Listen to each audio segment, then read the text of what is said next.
Hello, welcome to another episode of the Mindful Introvert podcast. I'm Joe, and I help busy go getters avoid burnout by creating a more peaceful life through meditation and unconscious reprogramming. Today's episode, we are going to explore the fears around admitting to be spiritual and um, around failing and around disappointing your family. So, if this is a topic that you're interested in, stick around. Hello. I thought that I could come here and share some of my experiences so far with the Manifestation Babe Academy from Catherine Zenkina. And it has been very intensive. So you'll be hearing this 1 week, maybe late, 1.5 week, maybe later than I'm recording it. So by then, hopefully, I'll have um, even more things to say about this program so far. But I came in without an actual manifestation. Let's say I just wanted to grow my coaching business and just find myself, I would say, start embodying some of the concepts that I love and that I want to have more in my life, embrace my spirituality, and just connect to that side of me. So I guess it was my manifestation, just connect to that side of me that is more spiritual.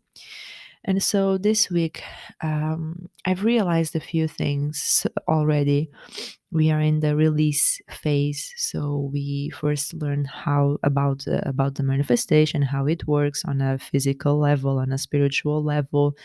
Now we're getting in the ego, the intuition, um, and how we can tame the ego, how we can listen to our higher self. And now we are going really deep into the limiting beliefs. And she has a few questions, and I was just answering them. I just thought, you know what, I have to come on the podcast and share my insights on this because I feel like I had a pretty standard um, childhood and teenage years. Um, well, standard. Well, obviously to my to my eyes, but it was pretty standard. Thank God I never went through any difficult times financially or otherwise.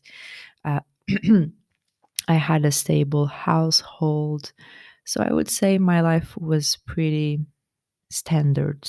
I wouldn't say normal because what is normal anyway, but standard. And I thought that I had a happy childhood. Had a happy life so far. So I always thought that I didn't have much to work on. But we all do. We all have healing opportunities awaiting us to take that action to actually heal whatever needs to be healed. And so, by answering these questions that she asks on this module, I realized that I had some deep rooted core beliefs that need to be cleared and are ready to be released now, and allow some room for new beliefs to come in and things that lift me up and inspire me and enable me to do and think other things for my life. And so she says that she goes into the fears and basically the things that I want to be doing for my life and with my life and that I think that are the best for me. She asks about the fears around this, and I realized that yes, of course I have a fear of failure, yes, but more than that, I fear the judgment and the lack of support from my family, my partner, and I fear that I will disappoint them somehow and that my privacy will be invaded and that somehow it's just going to be something that is getting out of control. And in reality, this fear, it's just that, it's just a fear, because hopefully I'm not going to disappoint anyone, because if I am disappointing people, that's a little bit more on them. Because if I am being happy with who I am, and if I'm doing the things that I want to be doing, then that I feel that are the best for me, I cannot control what other people think. I can only control what I feel like it's best for myself, as long as I'm not just being rude to anyone and or disrespecting anyone, which I'm not. So I feel like it's unsafe, because it gives me a little bit of uncomfortable feelings, by obviously doing something different and by doing something that I've never done before. And I feel like a lot of people feel this way as well. And sometimes they stop themselves, and they stop themselves from being spiritual, because they fear that people will think they're crazy, or they'll think they're possessed, and they have these crazy ideas that want to break um, the standard life, right? If you want to be free and travel the world and do all of these do all of these things that are not normal. And here I use the word normal with intention, because again, what is normal? And it's just, is it normal to have a 9 to 5 work like job? Is it normal to have kids, to have a house, to have a car? Just because it's the majority that people live this way doesn't mean that that is the way to live.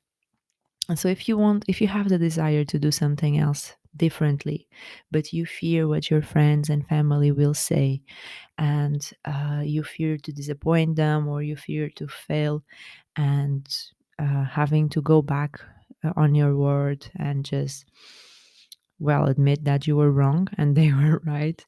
And if you fear all of that, just know that you're not alone. Everyone, I'm sure, feels this way. Everyone feels like they're not, maybe they don't have the enough knowledge, the enough experience, the enough motivation, or the enough money, or they're not as good looking as they wanted or they think they need to be. And it's just all of these pressures that we put on ourselves that are just stopping us. And this fear of judgment comes because we are judging ourselves.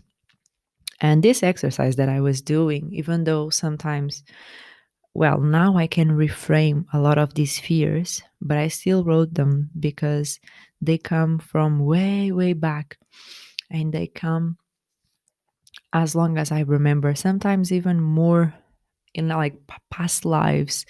And she says, Catherine, on the course, she says something that is the witch wound. I think I even wrote it down, but I think it is something like that.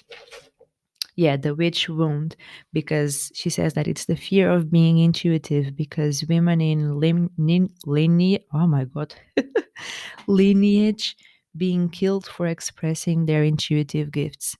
And I've always felt that way, and I never realized why.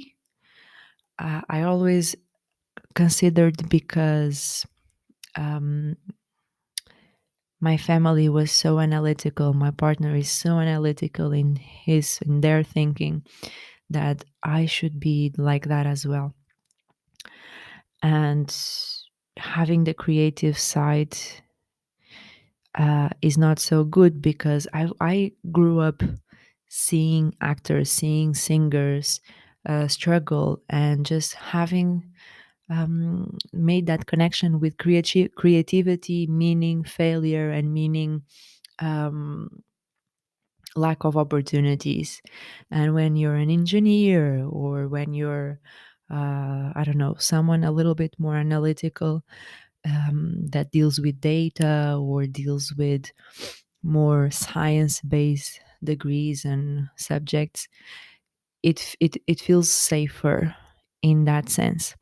And so this creativity, this intuition, these energy situations always felt a little bit unfamiliar, unknown, and basically not safe for me to pursue.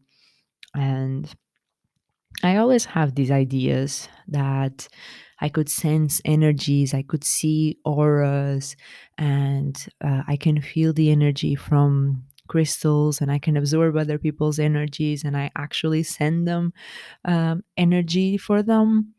And I always felt this way. And I felt like it's almost like I can, by analyzing people's body language, I can almost understand what they're thinking. And admitting this is already a big step, because for me to believe deep down that it's not safe, it is important to say it is absolutely safe. And nowadays, even more, because we're just so open. Obviously, no one is going to burn me alive for me to saying this on the podcast. So, and if you do, hopefully you go to jail. And now it's just different times, and there's no logical need and reason to have these beliefs. So I'm letting them go, and it was good to have them written on paper, because um, it's something that maybe never came to my awareness. So it's important that they are here, and I will treasure this journal, and I will save it a lot for a long time. And hopefully, like in 2 years time, I will come back and I will say, you know what, it's funny that this happened, and I'm grateful for it, because it enabled me to heal and move forward. And that's the whole point of life, is learning the lessons, taking the learnings with you, apply them to future situations, and improve your life and evolve and grow. And people will change their mind all the time. I change my mind all the time. And it doesn't mean that I'm indecisive. It just means that I'm evolving. It just means that I'm having different inputs in my life, different inspirations. And I'm just evolving, growing, learning, and testing the world. And that is very powerful. That is what children do. And we always have our inner child within us that sometimes we try to shut down and forget that it exists. And so we lose the fun aspect of life. And oh my god, I'm just getting all of these signals from the universe right now, and just seeing the synchronicity in the numbers while I'm recording. So I know that I'm doing something good. Thank you, universe. And we forget that we have this inner child, and we forget that it needs love, and it needs fun, and it needs to understand the reasons why, to understand how the mind works, to understand how we do the things that we do, why we're thinking the things that we're thinking. And sometimes we're so oblivious to all of this that we start to live on autopilot. And that's when things get dangerous, because you're not aware of anything. So if you're not aware, there is not a chance for you to heal what needs to be healed. And you'll take all of the curses, all of the things that you haven't learned yet to the next life. And it's just going to be more pain. And that is not necessarily not necessary. So I would say for you that you're listening all the way up to here, just me blabbing about my experience so far, and these fears that we have about being spiritual, and admitting who you truly are, and to yourself, just admitting to yourself that you can be this person that loves energy work, and that loves metaphysical things, and it's just so freeing to be who you truly are, or at least to admit that you want to discover, that you want to find out that person that you may not know as well as you thought that you would know. There's still things to discover about you, and there will always be some things to discover about yourself, and that's the beauty of life. I think that's the message that I have for you today. um, and maybe I will share a song with you that I've truly been in love with. And every time that I listen to it, I cry. In fact, that's what started today when I was journaling. And that's what propelled me to record this podcast episode. And this was a part of the um, what's it called, the playlist, when we did the breath work. And maybe eventually I will record an episode on the benefits and what it is, breath work, because it was a little bit life changing for me, because I thought it's that whole old misconception, isn't it? Oh, breath work. What the hell is that? Doesn't make sense, because you know how to breathe. You're just breathing. Why would you spend half an hour focusing on your breathing? Doesn't make any sense. But it does make, and so I would definitely recommend. Maybe I will record another episode sometime about it, my experience, and maybe, I don't know, maybe I'll find someone to come on to the episode. Let me know if that is something that you'd be happy to hear. Um, and so basically, this song is from this playlist, from the breath work playlist. Um, and it's called "The Power Is Here Now" by Alexia Chalon. I don't know how to pronounce her last name. "The Power Is Here Now," and it's available on Spotify, and I'm sure everywhere else. And it's just so powerful. And I don't know, just go listen to it and enjoy, and allow anything to come up for you. So connect with me on Instagram. I have a few inspiring posts there. I come up with what I'm doing in the day sometimes. And so connect with me there at Coach Joanna Calado. Visit my website, mindfulintrovert.com. And I also have a 30-minute free call for you if you'd like to understand some of your limiting beliefs and create an action plan to deal with them. So, yeah, connect with me. Everything will be on the show notes. Subscribe to this podcast. Leave a review if you find these episodes helpful at all. I would really appreciate if you left a review, so that we can get more people to come on the podcast and more people can be helped and inspired. And so I will see you next time. Goodbye.